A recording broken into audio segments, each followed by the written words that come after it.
I'm also being joined by Rajeev, Jyoti, Chief Executive of the Railway business at L&T. Rajeev, first and foremost, what's the size of the opportunity that you think that you're going to get out of the announcements in terms of the expansions? And what are you making of overall the headlines coming out of the rail budget? I think I'll put your second question first. Okay. In terms of opportunity, and I think if you see the investment numbers which the railway minister has dished out, the investment numbers are very, very large investment numbers. You could see that last year the investment number was a jump of 50% over the year before last, and to have a very high base of 100,000 crores, he's gone up to 1.21 lakh crores investment. I think this is great news in a time when he is facing a bit of challenges on his top line revenues. But you can also see that while he is conscious that he is not meeting his revenue targets, he has very strongly monitored the cost control, and therefore, despite the 7th pay commission, which is going to hit him very heavy in the current year, he's still targeting an operating ratio of 92%, which is very, very laudable.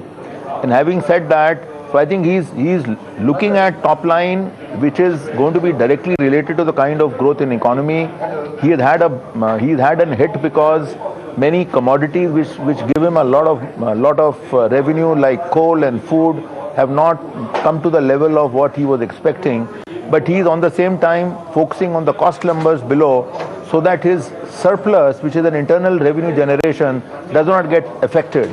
And I think that's number one. But having said that, he has also given a very clear indication on mega projects, and those mega projects are the game changers.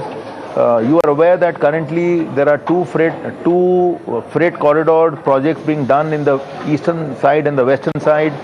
He has announced another 3 corridors, and if I look at the numbers, if I were to calculate the numbers which would mean in terms of investment over a period of time, these numbers could be very, very large numbers in the range of 2.5–3 lakh crores, because the 3,300 kilometers freight corridor in the east and west is roughly about a lakh crores. Sure. He's talking about another 5,000 route kilometers of track to be done. So that's a mega change.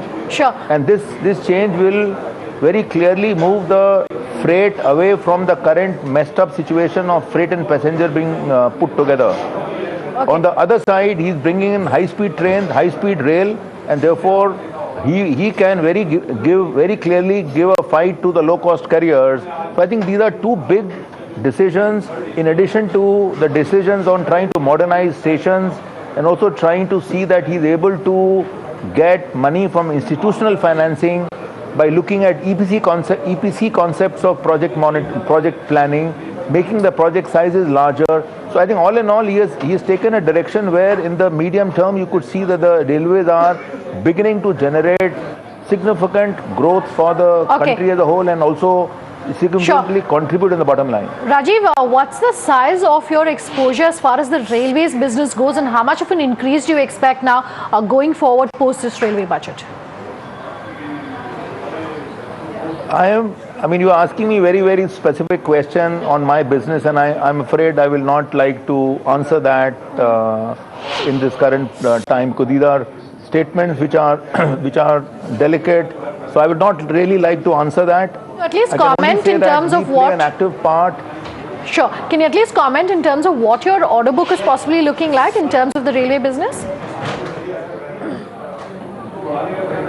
I mean, I think you can go back to a balance sheet and get to know. But I can tell you, we are in the last couple of years in the only the freight corridor projects which we are getting, and which is public knowledge. We have booked orders of in excess of 15,000 crores, 18,000 crores only from the freight corridors. That too from the western side, and some more are into tendering mode. So I think there has been a significant inflow based on what we have won. Please remember that we are in a highly competitive market. The number I've told you is a public number. But having said that, these projects offer opportunities to EPC players like us in the rail sector. We have a strong rail domain knowledge. But having said that, there are also strong competitors both in the public sectors and in the private sectors whom we have to fight. Rajeev, what's the kind of backlog, if any, that you have from the previous rail budget? Could you give us a sense of that? Can you repeat the question? Your order backlog, if any, that you have from the previous budget, could you give us a sense of that? No, I'm afraid I can't comment on that. All right. Thanks very much for speaking with us, Rajeev. That's a view coming in from L&T. And on the whole, most of the people that we've spoken, most of the experts, companies are saying that it has been a fairly good budget, except for, of course, the commentary that we haven't picked up in terms of fares. Those are the railway stocks for you, all of those in losing territory. As we speak, we'll pick up all the action on the other side on Kanda. Thanks so much for watching.